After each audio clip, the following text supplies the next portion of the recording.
Hello students, আজকে আমরা নিয়ে এসেছি উইংসের লেসন 1 প্রথম পর্ব পার্ট 1 পেজ নম্বর 14 থেকে 19 পর্যন্ত। আজকে দেখো প্রথমে প্যারাগ্রাফ আছে। সেই প্যারাগ্রাফে দেখো তোমরা বই দেখতে পাচ্ছ, দুজন বন্ধু আছে, হাতে যেন রাখি বাঁধছে। তাহলে আমরা এটা আসলে পড়ে দেখি। দেখো এই ছবিটা আছে, বোন দাদার হাতে রাখি বাঁধছে। এবার আমরা একটু বড় করে দেখি। দেখো, লেটস রিড, অর্থাৎ এসো পড়ি। Read the passage and do the following activities. নিচের অনুচ্ছেদটি পড়ো এবং নিচের দেওয়া কাজগুলি করো। Read the passage and do the following activities. প্যাসেজটা কি দিয়েছি দেখো। Rabindranath Tagore, the great Indian poet, was an uncompromising lover of mankind. He believed in the idea of universal humanism.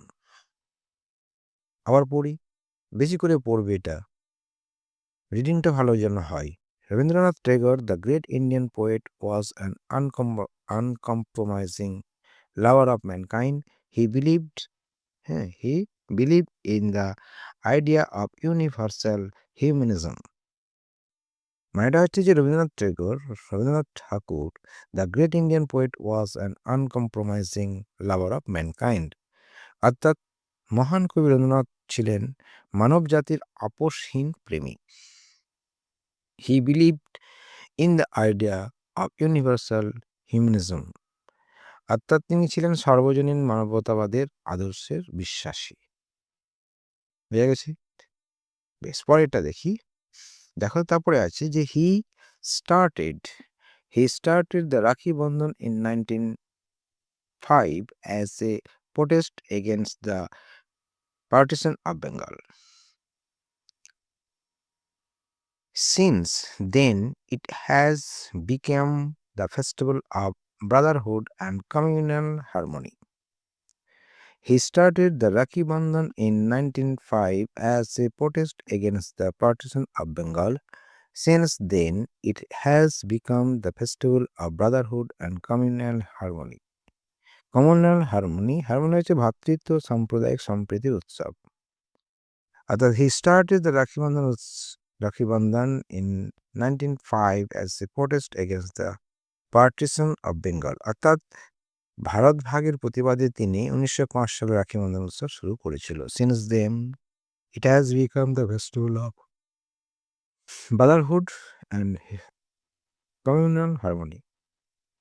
তখন থেকে এটি ভ্রাতৃত্ব সাম্প্রদায়িক সম্প্রীতির উৎসব নামে খ্যাত ছিল। দেখো পরে আসি। দেখো, this festival strengths the bond among people. This festival strengthened the bond among people. Rabindranath always wanted to spread the message of peace and love. Today, the people of India practice Rakhi Bandhan across the country, defying the barrier, the caste, creed, and religion. আবার পড়ছি দেখো, this festival strengthened the bond among people. Rabindranath always wanted to spread the message of peace and love. Today, the people of India practice Rakhi Bandhan across the country, defying the barrier of caste, creed and religion. এই উৎসবটি মানুষের মধ্যে বন্ধনকে দৃঢ় করে। রবীন্দ্রনাথ সর্বদা শান্তি ও প্রেমের বার্তা প্রচার করতে চেয়েছেন। এখন সব মানুষজন জাতি, ধর্ম, বিশ্বাস ও ধর্মের বাধা পেরিয়ে রাখি বন্ধন উৎসব পালন করছে। নেক্সট দিচ্ছে activity 1, read the passage carefully and answer the following questions. মনোযোগ সহকারে অনুচ্ছেদটি পড়ো এবং নিজের প্রশ্নগুলোর উত্তর দাও। প্রশ্ন নম্বর এ হচ্ছে, what idea did Tagore believe in? What idea did Tagore believe in? Rabindranath Thakur কোন আদর্শে বিশ্বাসী ছিলেন? কোন আদর্শে বিশ্বাসী ছিলেন? দেখো, the Tagore believed in the idea of universal humanism. তোমাদের বই আছে দেখো, the believe in the idea of universal humanism, অর্থাৎ সার্বজনীন মত মানবতাবাদের আদর্শে বিশ্বাসী ছিলেন। পরের প্রশ্ন, who started Rakhi Bandhan? Who started Rakhi Bandhan? কে রাখি বন্ধন উৎসব শুরু করেছিলেন? হু, কে রাখি বন্ধন উৎসব শুরু করেছিলেন? দেখো, রবীন্দ্রনাথ ঠাকুর স্টার্টেড রাখি বন্ধন, অর্থাৎ রবীন্দ্রনাথ ঠাকুর রাখি বন্ধন উৎসব শুরু করেছিলেন। আরো প্রশ্ন আছে দেখো, পরের প্রশ্নে যাই। 3 নম্বর প্রশ্ন আছে দেখো যে, how do people of Indian practice Rakhi Bandhan today? এখনকার মানুষজন কিভাবে রাখি বন্ধন পালন করে? How do people of Indian practice Rakhi Bandhan today? এখনকার মানুষ কিভাবে করে দেখো, today the people of Indian practice Rakhi Bandhan across the country, define the barrier of caste, creed and religion. বর্তমানে মানুষজন দেশ জাতীয় ধর্মর বাধা পেরিয়ে রাখি বন্ধন উৎসব পালন করছে। হয়ে গেছে, তোমাদের প্যারাগ্রাফ থেকে কথাগুলো আছে। আমার এখানে 3টে অ্যাক্টিভিটি অন হয়ে গেল। এরপরে অ্যাক্টিভিটিতে দেখি অ্যাক্টিভিটি 2, এটাকে আমরা একটু বড় করে দেখি। দেখো, অ্যাক্টিভিটি 2 বলছে যে, complete the following sentence with information from the text. Complete the following sentence, এই বাক্যগুলো সম্পন্ন করো, উইথ ইনফরমেশন, কি কার সঙ্গে কি ইনফরমেশন, ফ্রম দ্য টেক্সট, অর্থাৎ তোমার যেটা অংশটা পড়লা সেখানে ইনফরমেশন নিয়ে এই বাক্যগুলো পূরণ করো। প্রথম বাক্যে আছে কি, রবীন্দ্রনাথ ওয়াজ এ লাভার অফ কি, mankind. Rakhi Bandhan festival started in কি, অর্থাৎ ম্যানকাইন্ড মানে হচ্ছে কোনো মানব প্রেমিক, রবীন্দ্রনাথ ছিলেন মানব প্রেমিক। Rakhi Bandhan festival started in 1905, অর্থাৎ 1905 সালে রাখি বন্ধন উৎসব শুরু হয়েছিল। রাখি Bandhan become festival of, Rakhi Bandhan become a festival of brotherhood and communal harmony, অর্থাৎ ভ্রাতৃত্ব এবং সাম্প্রদায়িক সম্প্রীতির একটি উৎসব পরিণত হয়েছিল। দিস ফেস্টিভ্যাল স্ট্রেন্থ কি হয়েছে না, তো দ্য বন্ড অ্যামং পিপল, অর্থাৎ মানুষের মধ্যে বন্ধনকে আরো দৃঢ় করেছিল, স্ট্রেংথ আরো দৃঢ় করেছিল, মানুষের মধ্যে যে বন্ডিং ব্যাপারটা সেটাকে আরো দৃঢ় করেছিল। পরেরটা যাই, দেখো পরে আছে লেটস লার্ন, এসো শিখি, রিড দ্য ফলোইং সেন্টেন্স, আমরা নিজের বাক্যগুলো পড়বো, প্রশ্ন আছে এবং উত্তর আছে সেগুলো পড়বো। প্রথম প্রশ্ন দিয়েছি যে হু আর ইউ, অ্যান্সার দিয়েছে আই অ্যাম রিতা। দ্বিতীয় প্রশ্ন দিয়েছি যে what is your father's, what is yours, what is your father, my father is farmer. Where do you live, তুমি কোথায় বাস করো, I live in a village, আমি গ্রামে বাস করি। Whose pen is this, this is my pen. How many books do you have, I have 5 books. In all the above sentence, দেখো এখানে 5খানা সেন্টেন্স দেওয়া আছে, সেখানে who, what, where, how, whose, এগুলো দেখো প্রথমে ব্যাখ্যা হয়েছে যে who are you, what is your father name, what is your father, where do you live, whose pen is this, how many book, এগুলো ব্যবহার হয়েছে। দেখো সবই ডব্লিউ দিয়ে ব্যবহার হয়েছে। Are use to frame questions, অর্থাৎ এখানে প্রথমে এগুলো ব্যবহার হওয়া না, সে বাক্যটা একটা প্রশ্নবোধক বাক্য হয়ে যায়। This word was also call interrogative, the words are also, এই যে এই ওয়ার্ডগুলো who, what, where, whose, how, এগুলোকে বলছে প্রশ্নসূচক শব্দ, অর্থাৎ ইন্টারোগেটিভ, হ্যাঁ, interrogative words and are used in the beginning of interrogative sentence. হ্যাঁ, এবং এগুলো নিয়ে কী গঠিত হয়, বাক্যে এই প্রশ্ন বাক্যগুলিতে ব্যবহৃত হয়। What, who, where, whose, how ইত্যাদি শব্দগুলি ব্যবহৃত হয়েছে প্রশ্নসূচক বাক্য তৈরি করার জন্য, অর্থাৎ ইন্টারোগেটিভ। এগুলোকে ডব্লিউএইচ ওয়ার্ড বা প্রশ্নসূচক শব্দ বলা হয়। এই শব্দগুলি বাক্যের শুরুতে ব্যবহৃত হয়। কেন ডব্লিউএইচ ওয়ার্ড বলা হয়, এগুলো যেহেতু প্রথম অক্ষরটা ডব্লিউএইচ, সেই জায়গাতে ডব্লিউএইচ ওয়ার্ড বলা হয়। ঠিক আছে, একটা প্রশ্নসূচক শব্দ বা প্রশ্নসূচক বাক্য হচ্ছে ইংরেজিতে হলে ডব্লিউএইচ হবে, এইচ হবে, এগুলো থাকবে। তাহলে তোমাকে বুঝে নিতে হবে সেটা ইন্টারোগেটিভ সেন্টেন্স। পরে যাই দেখি, দেখো অ্যাক্টিভিটি 3 আছে। অ্যাক্টিভিটি 3 তে বলছে let's read the phrases carefully and fill in the chart with appropriate WH word given in the box to make interrogative sentence on is done. ওই যেটা আগে পড়ো, পড়ার পর একটা পরে অংশ একটা বাক্সে দেওয়া আছে। কি দেওয়া আছে? কিছু ওয়ার্ড দেওয়া আছে। হুম, এবং তোমার জন্য একটা করে দেওয়া হলো। দেখাচ্ছি, আগে এটা পড়ে নিই, তারপর পরে অংশটাতে আমি যাচ্ছি। দেখো যে I am Mita. I live in a village. I am 10 years old.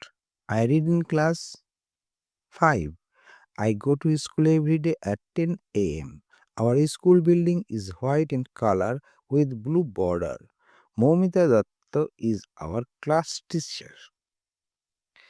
এবার দেখো আমি পরের অংশটা যাচ্ছি। এখানে I am Mita প্যাসেজটা আছে দেখো, এবং কি কি বই দেওয়া আছে তোমরা দেখো। বই দেওয়া আছে, তোমার দেখো সিরিয়াল নাম্বার দেওয়া আছে 1 2 3 4 5। ডব্লিউ's ওয়ার্ড এখানে দেওয়া আছে, আর আদার পার্ট অফ সেন্টেন্স। এবং একটা ইন্টারোগেটিভ সেন্টেন্সের প্রথমে ডব্লিউএইচ ওয়ার্ডটা থাকবে, তারপরে আদার্স অংশটা থাকবে। একটা করে দিয়েছে দেখো, 1 নম্বরটা আছে যে হোয়াট ইজ ইওর নেম। কি দিয়েছে? What is your name. তাহলে প্রথমে আছে হোয়াট, তো বাকিগুলোতে কি হবে? Is your name. তাহলে আই এম মিতা। তাহলে ডু ইউ লিভ, তাহলে কোথায় বাস করে? তাহলে হোয়ার হবে। সেজন্য দেখো আমি ওখানে হোয়ার দিয়েছি। হোয়ার ডু ইউ লিভ, তুমি কোথায় বাস করো? তারপরে আছে do you go to school, তুমি কখন স্কুলে যাও? তাহলে when do you go to school, কখন স্কুলে যাও? তাহলে যে old you are, how old are you, who is your class teacher, কে তোমার class teacher, who is your class teacher. তাহলে এই অ্যান্সারগুলো তোমরা একটু পড়ে নেবে, বাইরে ডব্লিউএসগুলো পড়বে, ভালো লাগবে। তারপর অ্যাক্টিভিটি দেখো 3 আছে activity. Let's learn read the following sentence. এই সেন্টেন্সগুলো পড়তে বলছে। এখানে দেখো একটা বাক্যতে একটা নীল রং করা আছে, একটা কালো রং করা আছে। বলছে এখানে 1 নম্বরে যে বৃষ্টি টিচ ইংলিশ, বৃষ্টি ইংরেজি পড়ান, বৃষ্টি টিচ ইংলিশ, বৃষ্টি ইংরেজি পড়ান। The question is difficult to answer, the question is difficult to answer, প্রশ্নটির উত্তর দেওয়া কঠিন। ফ্লাওয়ার্স চার্ম এভরিওয়ান, ফুল সবাইকে মুগ্ধ করে। হ্যাঁ, তারপর হচ্ছে Tiyasha sings classical song, Tiyasha শাস্ত্রীয় সঙ্গীত গায়।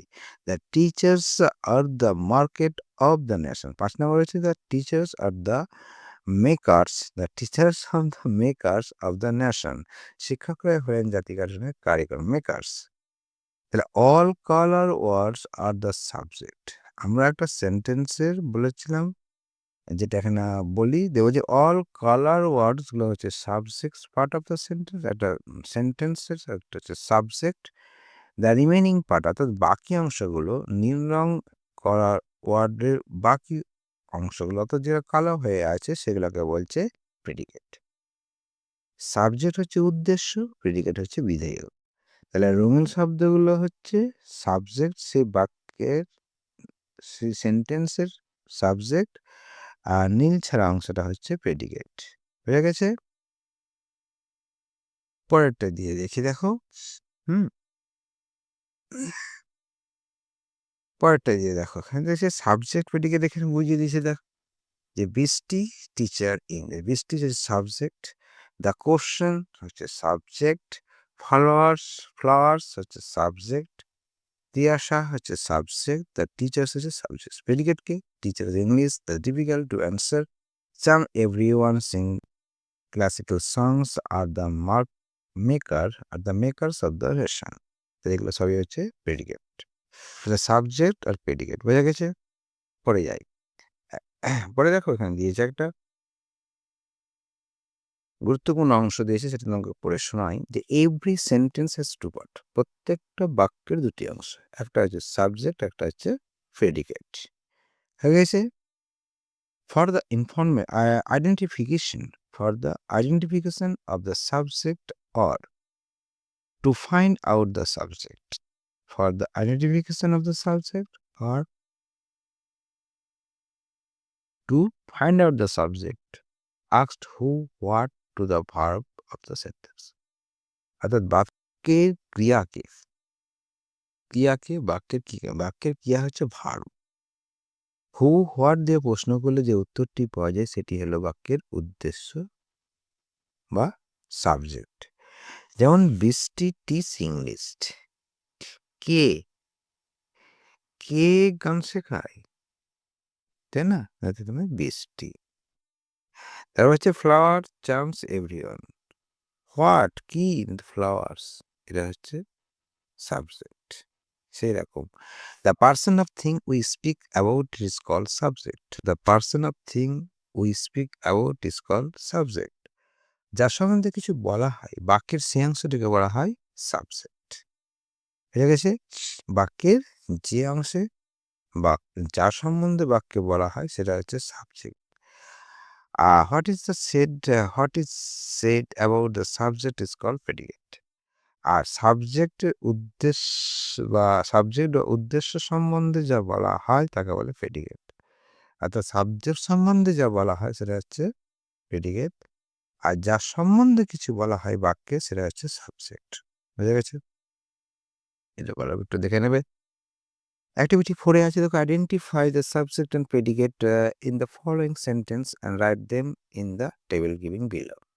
অর্থাৎ নিম্নলিখিত বাক্যসমূহের উদ্দেশ্যবিধি অংশ দুটি চিহ্নিত করো এবং নিচে দেওয়া টেবিলে তাদের নাম লেখো। আচ্ছা দেখো এখানে কি দিয়েছে, এখানে কিছু বাক্য দিয়েছে। বাক্য দিয়েছে Rehina is playing in the field, Latika knows French, Azizul teaches Bengali in class 12, Sushanta can recite poem beautifully, আর Kalimpong is a new district. তাহলে এর সাবজেক্ট কোনটা, প্রেডিকেট কোনটা? তাহলে আমাদেরও পড়ে নিই ফটাফট, পারবো না?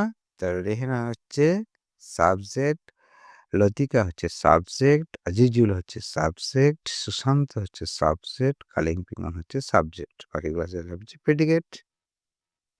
তোমরা এটা দেখে নিয়ে এইভাবে অভ্যাস করবে। পরেরটা যাই, দেখো, লেটস লার্ন এসো শিখি। কি শিখছি আমরা? দেখো এখানে বলছি যে রিড দ্য ফলোয়িং প্যাসেজ। নিচের প্যাসেজটা ভালোভাবে পড়ো। কি পড়তে বলেছে? যে how many books do you have, mother asked. I thought for a moment, then I said I have 5 books. How many books, তাহলে এটা পড়ে 1 নম্বরে বলেছে পড়লাম, কিন্তু এটাকে আমি পাংচুয়েশন মার্ক দিয়ে যেটা করেছি, তোমাদের বই দেখো করে দেওয়া আছে, পাংচুয়েশন মার্ক দিয়ে এটা করে দেওয়া আছে। এই যে how many books do you have, how many books, mother asked, মা জিজ্ঞাসা করলে তোমার কতগুলো বই আছে। হ্যাঁ, তাই কি বলছে? I thought for a moment, then I said I have 5 books. বুঝতে পেরেছো? প্রথম বাক্যটাতে দেখো কমা পূর্ণচ্ছেদ নেই, কিছু ইনভার্টেড কোনো কিছু বোঝা যাচ্ছে, কিন্তু দ্বিতীয় নম্বর সেন্টেন্সটা দেখো সব আলাদা করে বোঝা যাচ্ছে। Notice the difference between passage 1 and 2. The second passage is written with insertion, insertion of some specific characters. Inserts characteristics, কি বলেছে যে specific characters within bracket that are absent in passage number 1. The special marks within the bracket in passage number 2 help to separate the sentence in a passage. They also help the understand the meaning of the sentence and the passage properly. These uh, inserts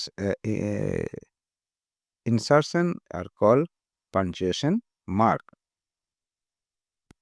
কি বলছে? Insertion আর call punctuation mark. তাহলে punctuation mark কাকে বলছে? দেখো এখানে যে প্রথম ও দ্বিতীয় অনুচ্ছেদের পার্থক্য লক্ষ্য করো, যে দ্বিতীয় অনুচ্ছেদের লক্ষ্য করো যে কিছু নির্দিষ্ট চিহ্ন দেওয়া আছে বন্ধনীর মধ্যে, যেগুলো প্রথম অনুচ্ছেদ অনুপস্থিত, দ্বিতীয় অনুচ্ছেদে প্রদত্ত চিহ্নগুলো অনুচ্ছেদের বাক্যগুলিতে আলাদা করে এবং তাদের অনুচ্ছেদটি যথাযথ অর্থ বোঝাতে সাহায্য করে। তাহলে এই চিহ্নগুলোকে বলে জ্যোতি চিহ্ন বা পাঞ্চুয়েশন মার্কস। পরেরটা দেখি। পরেরটাতে বলেছে যে নিচের ছকে কিছু জ্যোতিচিহ্ন এবং তাদের নাম কখন ব্যবহার হয় তা দেখানো হলো। দেখো তোমাদের বইয়ে আছে, এটা গ্রিন করে দেওয়া আছে। এটা পাঞ্চুয়েশন মার্কগুলো দিয়েছে, name of the punctuation marks, মার্কগুলোর নাম কি এবং সেগুলোর ইউজ দিয়েছে। প্রথমে দেখো কোশ্চেন মার্ক, আমরা বলি এটা প্রশ্নবাচক, আচ্ছা প্রশ্ন চিহ্ন অর্থাৎ কোশ্চেন মার্ক, যে at the end of a sentence to frame A question, অর্থাৎ বাক্যের শেষে প্রশ্ন বোঝাতে এটা ইউজ হয়। ইনভার্টেড কমা হচ্ছে the to indicate direct speech, অর্থাৎ প্রত্যক্ষ উক্তি বোঝাতে, প্রত্যক্ষ উক্তি কোনো একটা উক্তি বোঝাতে এটা ইনভার্ট কমার মধ্যে এটা আমরা লিখি।